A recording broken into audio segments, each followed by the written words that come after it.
Hello YouTube, shintigercurl here, that dude in the straw hat, bringing you yet another wrestling review. As you can see, someone has taken Joe hostage and is acting like a complete douchebag. Hell yeah! But anyway, tonight is a special review as I'm joined by my friends to help me review Night of Champions. With me is, in the background, is my friend Jermaine, aka Coota from Swisher House. So what's up? Just off camera, luckily he's not on camera because he'd be taking up too much space, would be Jesse. Say what's up, Jesse. What's up, YouTube? And to my other side is my best friend who has taken my roommate hostage, Izzy. What's up? That's not true, man. You see what I gotta deal with? Anyway, it's Sunday night, and you know what that means. Time for some pay-per-view wrestling. It's Night of Champions, so that means every title will be on the line tonight. What's gonna happen, and will Triple H remain COO? I got my notes. Let's get started. First match is the Born Kings. I'm not calling them Air Boom. Air Boom is a gay name. Versus the Awesome Truth. They're officially going by that name now, for the tag team belts. Now, this was a pretty decent tag match. Both teams showed off some great synergy. Didn't I say cut that shit off? Both teams showed a lot of great cohesiveness. They're really trying to rebuild the tag team division. There was a lot of weird psychological spots where Air Boom was please forgive my friend. Where Air Boom did one of those fake heel slap tags that weren't really a tag. Miz and R-Truth tried to get the referee to look at it, but he wasn't paying attention. Then when Miz and Truth tried to do a legal tag, the ref had his back turned. So Miz got pissed off at him and pie-faced the ref. So the match ended in foobar. And Truth and Miz were pissed off and beat down the referee. So that's how that ended. They did a little backstage interview talking about how they don't respect Triple H as a COO. Next match, Cody Rhodes versus Ted DiBiase Jr. for the Intercontinental title. I didn't catch a lot of this match because I was playing host, but my friend Jesse caught it. What'd you think, man? It was a pretty back and forth match. Rhodes was showing, good effort, and so was DiBiase. What I did catch was when they all say Rhodes was using the mask as a weapon, but supposedly it's legal for him for protection and whatnot. Pushed him to shove, his mask came off and somehow distracted DiBiase, and he got a win, which is always going to be a win, but not the right way. You just didn't like the way. Yeah. Did you catch some of that? Did you catch some of the match? Oh, that's right. You came. I'm sorry, I didn't catch the match at all. I was too busy looking at some chicks, Yeah. Next up, Christian comes out, and he rips on Buffalo, and then immediately asks for them to beg the WWE to get him another title shot, his 1000th title shot. The Great White Sheamus comes out, looking whiter than a ghost, and he agrees that Christian deserves a title shot. Only that if Christian wins, he gives the next shot to Sheamus. Sheamus starts a one more match chant, and then quickly bro kicks Christian. What you think, Udo? Come on, man. What you think of the segment? Ask me, I know. Yeah, hell yeah. I like the keep. He deserved a keep. Enough said. Next match, Fatal 4-Way for the U.S. title. Jomo, Alex Riley, Jack Swagger, and Dolph Ziggler with Vicky Guerrero in a Fatal 4-Way. This was probably one of the better matches of the night. I thought it was going to be a whole big clusterfuck, but there were a lot of great spots in this match. All four of these guys looked excellent, particularly Jack Swagger. You said so yourself, man. Yeah, Jack Swagger did his thing to the end. Yeah. But what about you, Jesse? What do you think? I agree. Jack Swagger did, he did most of the work, which he should have gotten credit for at the end of the match, but, it's the WWE. Yeah. That sounds gay. Says the guy who doesn't want to appear on camera. I want to be on camera. You don't want to be in camera. Anyway, as my friend Jesse said, Swagger was doing a lot of damage in this match, and he did pull off a Swagger bomb on him. I think it was John Morrison, but Dolph Ziggler pulled up and picked the bones. He picked up the win. Dolph Ziggler retains. Next match, the strongest man in the world, Mark Henry, versus Randy Orton, World Heavyweight title. This was not exactly the best match you were going to see, but it was pretty good for what it was. I mean, Mark Henry was just domination in that whole match. Hell yeah, I agree. Coota? I'm disappointed in Randy. Disappointed in Randy? He got raped, didn't he? Yeah, I know it. I know it. As you can see, Coota is a ardent Randy Orton fan. He has Randy Orton's theme on his ringtone. Jesse, what about you? Yeah, it was surprisingly. I wasn't expecting Mark Henry to win. I was expecting Randy to pull some off the wall RKO like he normally does to pull the win. But like they say, Mark Henry had 15 years of frustration built up. The better man, the strongest man. The stronger man won.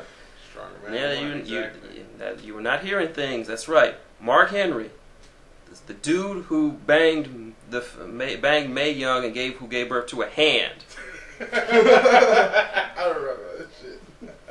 And who, for a long time, was known as Hey Kool-Aid, is now the new World Heavyweight Champion.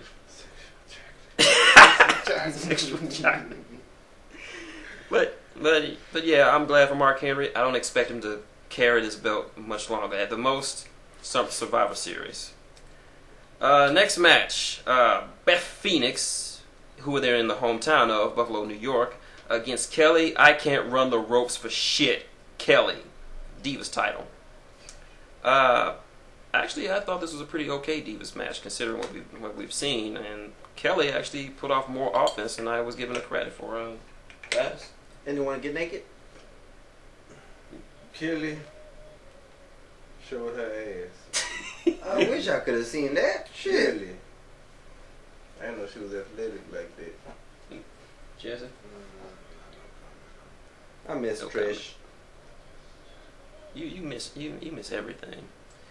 But yeah, despite Beth being the stronger one and having a hometown crowd, get Joe out of your lap. That is disgusting. Joe's sleepy. But yeah, And he's just waiting to suck your dick anyway. but yeah, despite Beth Phoenix being in her hometown and despite the crowd being way behind her, Kelly is the still Divas champion. Go Kelly. I'm gonna hit that bitch with a D-cell battery one of these days. She got small tits, but she has it going on. She's sexy, but she can't run the fucking rope. She ain't no Trish Stratus, I can tell you that. Next up, Stratus. next up, El Molly Patron. Holly. Remember Molly Holly? Well, we can save that for another time. Next up, El Patron, Alberto Del Rio. That's my man. I mean, not my man. Make sure he gets on camera. That way they know who the fuck he is. He said it. El Patron, Alberto Del Rio is his man. No, not literally. This is destiny. It's your destiny. This is Poppy. But yeah, it's Alberto Del Rio Best champion ever. Versus John the Super Dick Cena, who comes out riding in Alberto Del Rio's stolen. Was that a Porsche? Ferrari. It was a Ferrari. He stole it and drove out in it. This is your face, ladies and That gentlemen. was a Lamborghini. Yeah, it was that. Well, whatever it is, he stole it. And he was being a dick about it. So this was a standard Cena match. Del Rio was putting on a clinic. He made that match. He was putting off some hella great spots. But in the end, I'm not even gonna fucking say it. Yeah, do it. I don't want to say it. Man, fuck John Cena. Fuck John Cena. Took the words right out of my mouth, Jesse. Jesse's crying. Jesse is crying like Tommy Dreamer over here. But yeah, for the 10th fucking time, John Super Saiyan Bankai Jesus Cena level 3. 4. I've got the 4, thank you. Is your new champion. Whoop-de shit. Last match, Triple H versus CM Punk. No disqualifications. If Triple H loses, he must resign as COO of the WWE. Now, interesting development here. As soon as the match started, let's just say our means of watching it kind of got stopped. So we had to wait for it to come back on, and we came back in when the Awesome Truth ran in, and this was just a bunch of run-ins. This was like everyone was running in. I thought fucking Papa Shango was gonna come running in or something. Fucking Ultimate Warrior was gonna come in to rage some destrucity. But yeah, Awesome Truth pretty much laid out Punk and Trips and put Punk over Triple H. The ref went to count because there's no DQ, but Trips got his arm up. The ref got in their faces, and he actually landed a pretty good cheap shot on the Miz. I haven't seen a cheap shot that bad since last night's Ortiz Mayweather fight. Fuck Mayweather. Fuck Mayweather. He wants to be a real boxer. We'll talk about it later. Yeah, but yeah. After that, they beat down that poor referee. Then Punk and Trips get back up. They beat down on the Awesome Truth. Then they beat down on each other some more. Then, Mr. John Laurinaitis, somebody give me a Robitussin or something. Give me a lozenge. Comes out and he brings a referee, but he directs the referee to help the other referee that got beat down. Trips has Punk dead to rights, and he's telling him to bring the ref in the ring. Then Johnny Ace leaves, but he starts to text something on his phone. And while they're both laid out, we hear some clickety-clack, so you know what that means. No, it's not a train in the background. That's Kevin Nash and his rickety knees. He comes out and lays out both Trips and Punk. Him and Trips fight outside the ring, but Trips hits him with his Thor hammer. Yeah. He slides back in the ring, hits another pedigree. 1, 2, 3. Trips is still COO. Honestly, I honestly don't know what to think about it. I want to hate it, but for some reason I just can't, because this match was made for shenanigans. Coota? I'm disappointed in CM Punk. Wrestling's fake. It was all planned out. Well, I mean, we've seen a lot of people get beat down. Old rickety knees come out. Hey, what happened to Joe? Found him. Oh, Rick, that's crazy. Izzy, since this is the only match you actually saw. No comment. No comment. This video is running a little long, so stay tuned for the small part 2 where we give our final impressions.